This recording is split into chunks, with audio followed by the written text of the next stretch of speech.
avec nous pour revenir sur cet accord de trêve à Gaza sur le point d'être finalisé. Amjad Chihab, professeur de sciences politiques à l'université d'Al-Quds.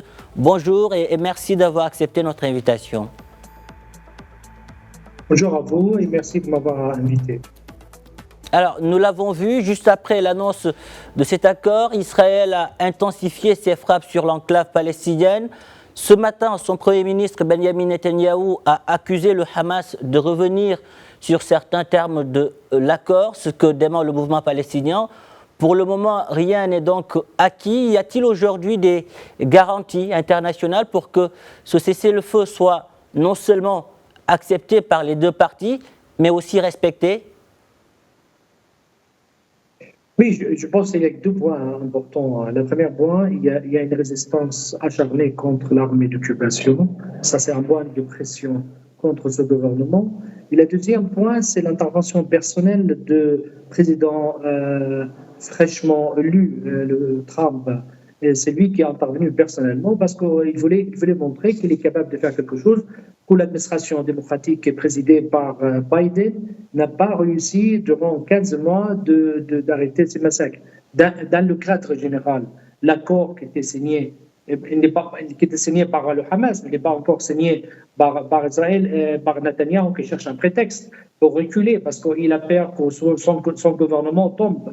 Et en cas que le parti de force juive et le parti de sionisme religieux, si en cas qu'il quitte le gouvernement, ce gouvernement va tomber. C'est pour ça qu'il cherche des prétextes. Il dit, ah oui, Hamas, il voulait ajouter des conditions, il continue à massacrer les Palestiniens, et il cherche, et il a peur que ce gouvernement tombe, parce que pour lui, garder l'unité de gouvernement d'extrême droite, c'est plus important qu'autre chose. C'est pour ça c'est important d'avoir des garanties que ce gouvernement criminel, qui continue à tuer et massacrer des enfants et des femmes et des civils, que chaque jour, sans aucun justificatif, sans aucun prétexte, et juste pour le plaisir de tuer. Et moi, je vais juste corriger tout à l'heure dans le reportage, il y a 99 retenus, que ce soit vivants ou cadavres.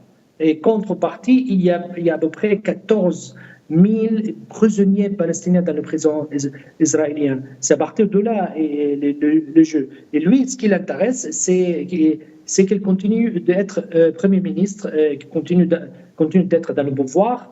Et c'est ça qu'il est en train de nourrir, en train de tuer les Palestiniens pour garder l'unité de son gouvernement. Et c'est à partir de là, et le risque, il faut être prudent parce que jusqu'à maintenant, ils n'ont pas signé l'accord. Et malgré que Hamas, il a signé. Oui. Amjad Chihab, vous l'avez dit, en Israël, les partis d'extrême droite sont vent debout contre cet accord. Pourront-ils réellement peser sur la balance aujourd'hui ? Oui, c'est très important pour eux parce qu'ils ont fixé des objectifs, des grands slogans.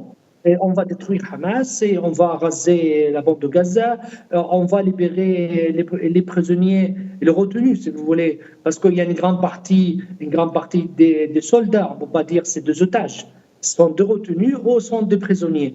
Et ils ont dit que le seul moyen de leur libérer, c'est la pression militaire. Aujourd'hui, ils disent on va négocier parce que le seul moyen de leur libérer, c'est de négocier avec le mouvement de Hamas. En 2023, ils ont dit Hamas c'est fini et il n'existe plus. En 2025, ils disent on attend la réponse de Hamas. Même le Premier ministre israélien aujourd'hui, il dit Hamas il voulait ajouter des conditions, Hamas n'a pas signé. Il cherche des prétextes pour annuler parce qu'il nourrit de ça. Il continue à exister dans son poste. Avec le massacre, le carnage qu'il est en train de le faire quotidiennement et garde l'unité de son gouvernement d'extrême droite des fascistes. C'est à partir de là et que le comité international doit dire il faut stopper ce gouvernement qui continue de tuer des gens, qui est en train de commettre des crimes de guerre et des crimes contre l'humanité. Juste parce qu'il y a des intérêts personnels et des intérêts partisans, idéologiques, ils sont en train de tuer les gens. Et sous prétexte, on va éradiquer Hamas. Et c'est ça le plus grave. Amjad Chihab, Hamas cherche et cherche à stopper ça, stopper le génocide, stopper le carnage à tout prix. Et c'est à partir de là. Et Merci Amjad Chihab. C'est ça. Merci pour toutes ces précisions. Merci d'avoir répondu à nos questions.